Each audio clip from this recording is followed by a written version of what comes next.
Hayden, otherwise known as Techie or Tech, is a member of the varsity soccer team and a joy to be around. Hayden is kind, funny, and if you share a class with him, he's constantly eating a sandwich in class. Hayden's laughter is contagious, almost to the point where he can't even stop himself. And a steadfast friend, please help me welcome Hayden Techasiriwan.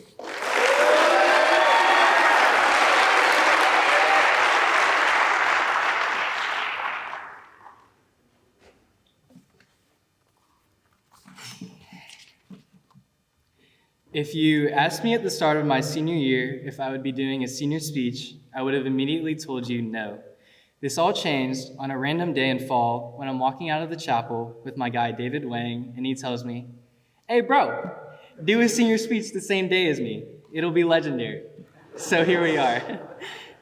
To know a little bit more about me and my story, I'm going to take y'all back to my sophomore year, Christmas Eve. I remember it like it was yesterday. Christmas is usually a time for fun, joy, and gifts. However, unlike past Christmases, I was gifted with something very different: the knowledge that my dad had stage 4 cancer in his colon that spread to his liver. This news shocked me. It seemed like my world was falling apart. I began asking myself how I would be able to balance playing soccer at the highest level, maintain good grades while undergoing my rigorous course of honors and AP classes, and step up for my family in a time of need, all while my dad's health suffered. Despite this poignant situation, I felt I was put in the right place by God. Around 2 months earlier, I began listening to the story of a man named Inky Johnson, a former football player who was projected to be drafted in the first round of the NFL but became permanently paralyzed in his right arm. He spoke about how he'd worked really hard not only for himself, but also for his family, and how God took everything away from him through his injury. He then quoted the verse, Jeremiah 29:11, stating, "For I know the plans I have for you, declares the Lord, plans to prosper you and not to harm you, plans to give you a hope and a future." I realized then that the plans God has for me require me taking the longer, harder road, the uncertain one. However, that road would lead me to a place that is much richer and more rewarding if I had faith in God despite all circumstances. At the beginning of my sophomore school soccer season, I was getting limited minutes. I had been cut from the first team during my club season, and I was really low in confidence. In spite of this, I sought to mirror my dad's own tenacious faith in God, and I attacked every day with an unmatched relentlessness. This caused my teammates to notice the work that I was putting in. I remember getting pulled aside in the locker room by one of our players, Felipe, who told me to trust myself and the work I put in, and not to worry if I made a mistake in the game, because just like in life, it happens. This changed my mindset on how I played, and I ultimately became a starter and ended up winning a state championship that same season. Right after we won, I vividly remember lying down, looking at the stars, and then hugging my dad and crying. These types of memories are the ones I've now come to cherish forever.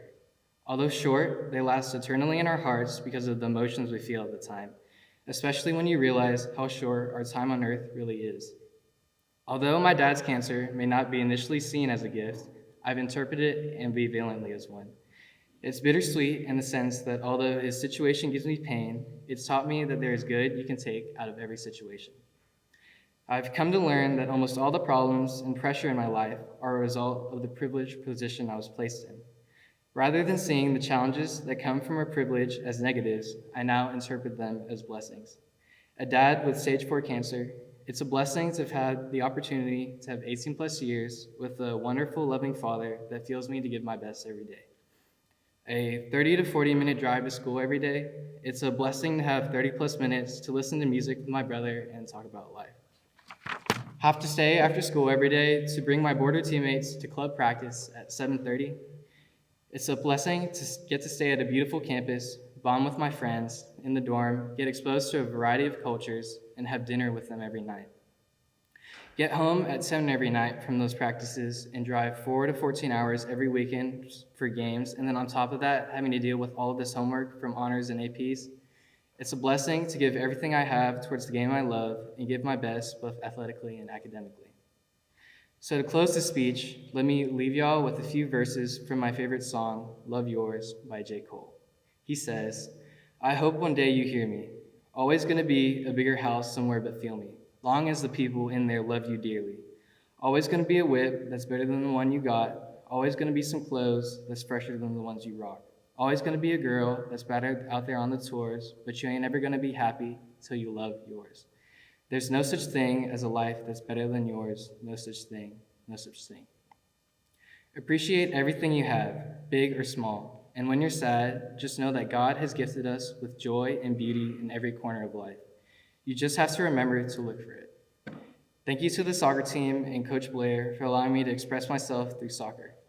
Thank you to Tim and everyone on Joe Key for sparking my love of exploring the outdoors. Thanks to everyone on the India trip for fostering my appreciation for new cultures. Thanks to all the dining hall workers for serving me every day. Special thanks to Miss Arkina for always hooking me up with my daily to-go sandwich at lunch.